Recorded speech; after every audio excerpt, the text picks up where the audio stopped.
back with another video, and this is a first video in a long time right here on YouTube. I haven't done a YouTube video myself in a long time. I was recently just on my other friend's YouTube channel, All Wrestling Madness, when he was talking about TNA Wrestling Impact's video game, or TNA Wrestling Impact's video game, whatever you want to call it. He was talking about the Impact Wrestling video game that came out in 2008, I believe, like fall of 2008. And basically, I was giving my review on the game. I give my review on the game like maybe a 6 out of 10. WWE, back in the day, before 2K took over and crapped all over the WWE company, basically, I give all the previous WWE games from like WWE 13, WWE 12, and all the way down, roughly an even 8 out of 10. 8 out of 10. Because they were quality games. And not only were they quality games, they had quality stories in the story modes, in the career modes, whatever you want to call them. And in a couple of them, only a couple, not a lot, maybe 2 or 3 of them, maybe 4. Correct me in the comments if I'm wrong. They basically only had like 2 or 3 games with GM mode where you get to actually book your own Raw, SmackDown, ECW shows and actually book it the way you want to. And then a couple of games, 2 or 3 of them had story designer, where you get to actually create the actual show itself between the segments, the in-ring segments, the backstage segments, the friggin' matches themselves.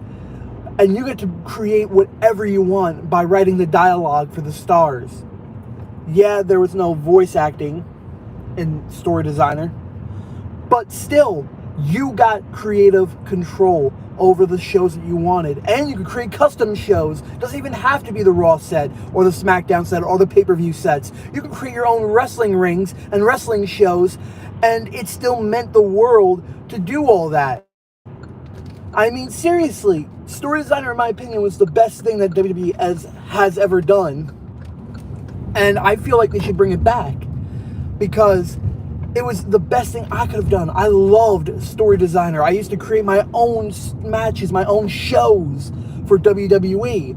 I mean, seriously, it was that great of a design for the video game. It was the first of its kind.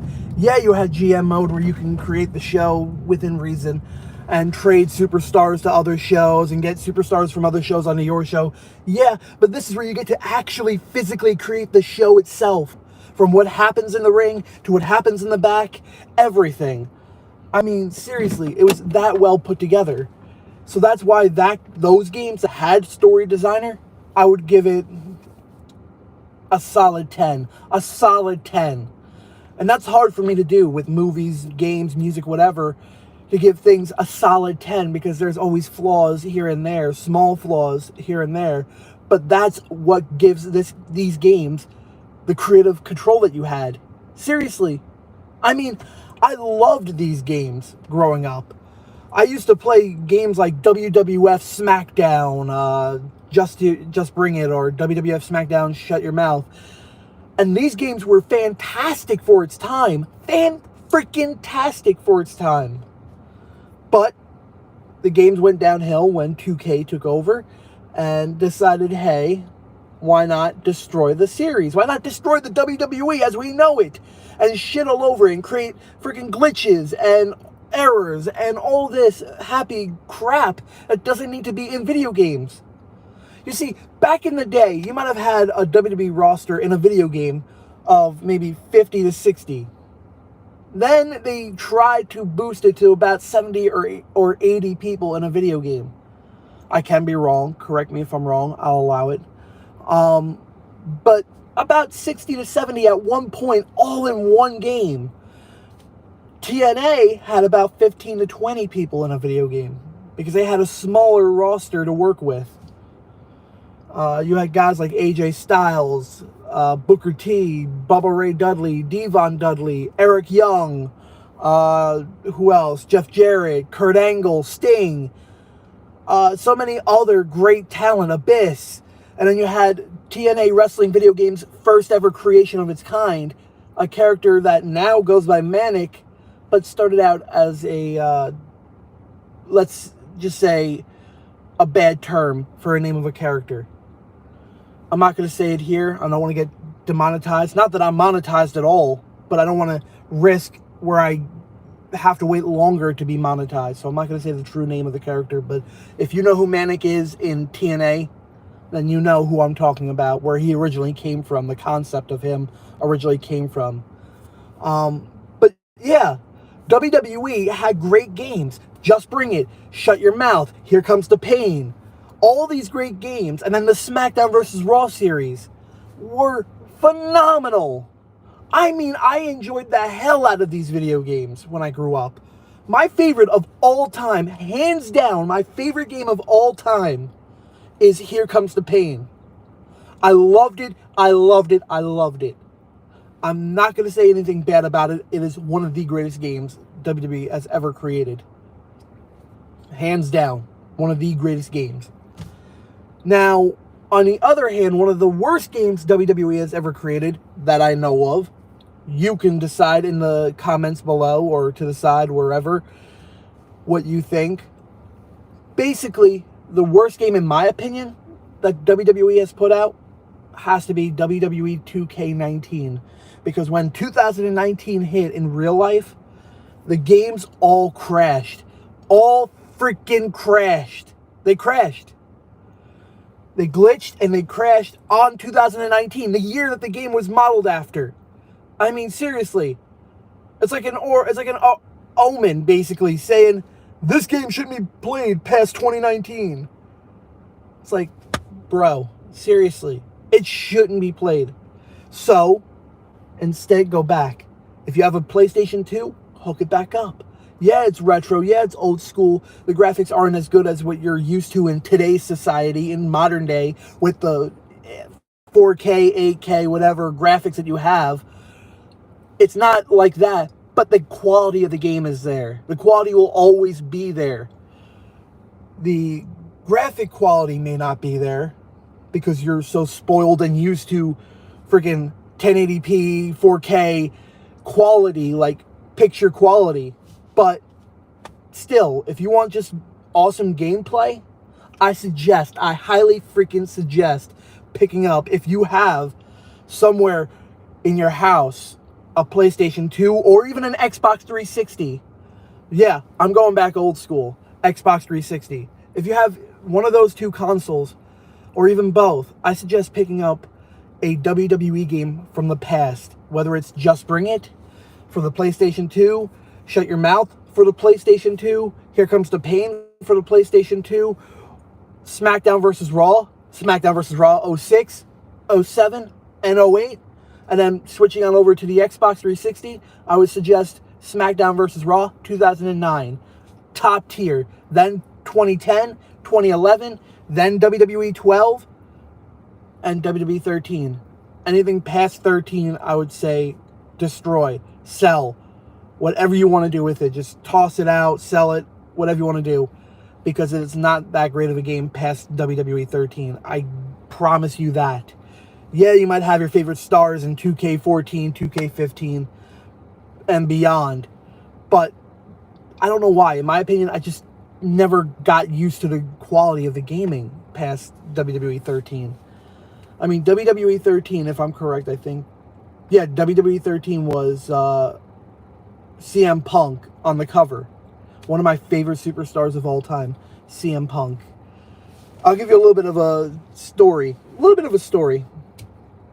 I went to WrestleMania 29, my first and only WrestleMania in my life, and I enjoyed the hell out of it. I loved WrestleMania. Yeah, there was a couple of crappy, boring, bullshit matches, I'll admit to it. Like the opener match with The Shield in that 6-man tag match. In my opinion, that match was boring. Couple of matches here and there, like Ryback versus Mark Henry, was boring. And nothing to the stars themselves. Mark Henry's a top-tier star. Ryback, not really. I give him maybe a 7 out of 10, 8 out of 10. I mean, he's entertaining at times, but I don't know. But moving past that, you had a great match, CM Punk versus The Undertaker, for the WrestleMania Undertaker streak. And in the end, as we all know, Undertaker beat CM Punk. And it was his last victory. Not really last victory, because he's won several after that, but his last victory that meant something. That truly meant something. That was synonymous to the name WrestleMania. Undertaker bested CM Punk and beat him like he always would in the past. But that match was top tier because it went beyond the time limit of what was given. Like, if you know the true story, if you watch Undertaker's documentary on Peacock, you basically know the true story that they were giving, I think they were given going out like 15 minutes. And in wrestling, I'll give you a little bit of a feedback, a little bit of a behind the scenes. In wrestling, when they give you time cues, especially in WWE, like the big times, when they give you time cues, they're including entrance and celebration after the match all in one time cue. So when they say you have 15 minutes, figure in that 15 minutes you got to put in the entrance for both stars, and then you got to do the first bell, the match, second bell, celebration, walk into the back. That's all put into the time cue. So when they say 15 minutes, figure you really only have like 10 to 12 minutes. Especially when you're dealing with The Undertaker at a long WrestleMania stage.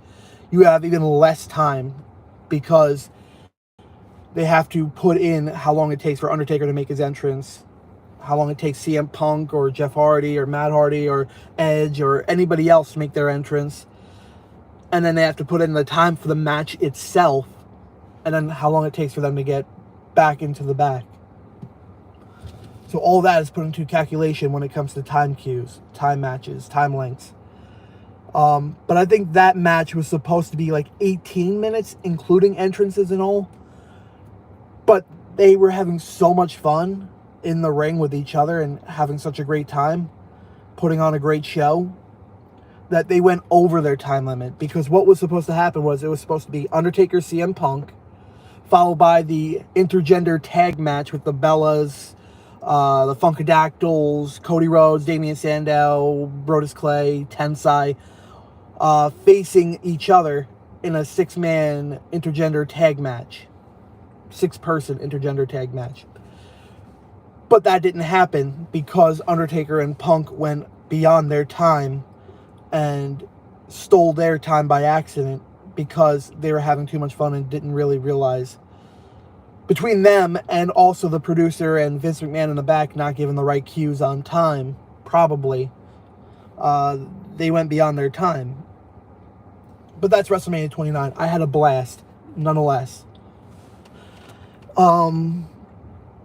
What else can I say?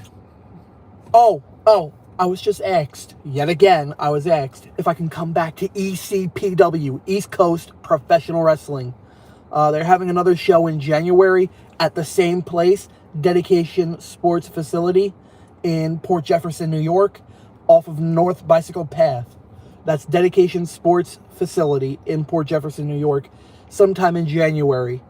But they're asking me if I can come back. Now, I don't know if that means as a referee or if that means where I could finally come in as a manager. I don't know what it means. But stay tuned either here or on my TikTok at AWM Studios Productions, it's AWM Studios Pro on TikTok. AWM Studios Pro on TikTok. I know I just said it like 2 or 3 times, but one more time. AWM Studios Pro on TikTok. All my link is either on my page or on the bottom of this video, on the side of this video, or in other videos that I've produced on YouTube. You'll be able to find the link. Trust me, if you watch all my other videos, you'll find the link. But yeah. With all that said, this is a 15-minute video, or rather 14-minute and 50-second video right now. But still, I just want to cut this short right now. Nobody's really watching. I know I'm live, so I can see if people are even watching live. No one really is. But if you're watching this, past the live stream as like a post video, please give me the thumbs up, press subscribe, and follow my other channel, All Wrestling Madness, because it's not just wrestling. So don't think, oh, it's called All Wrestling Madness, so it must be wrestling. No. With me on it, yeah, it might be basically wrestling related topics. But my friend Sean, he does tremendous videos, gameplay videos, tech videos, the galore. So please, if you haven't done so already, subscribe here. Follow me on TikTok, AWM Studios Pro. Check out my videos here on TikTok as well.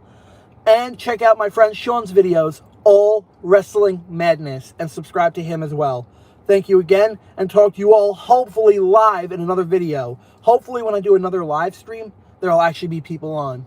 I'm James Barry Wolf Ballish. See you all in the very next video. Have a great day, and see you all then.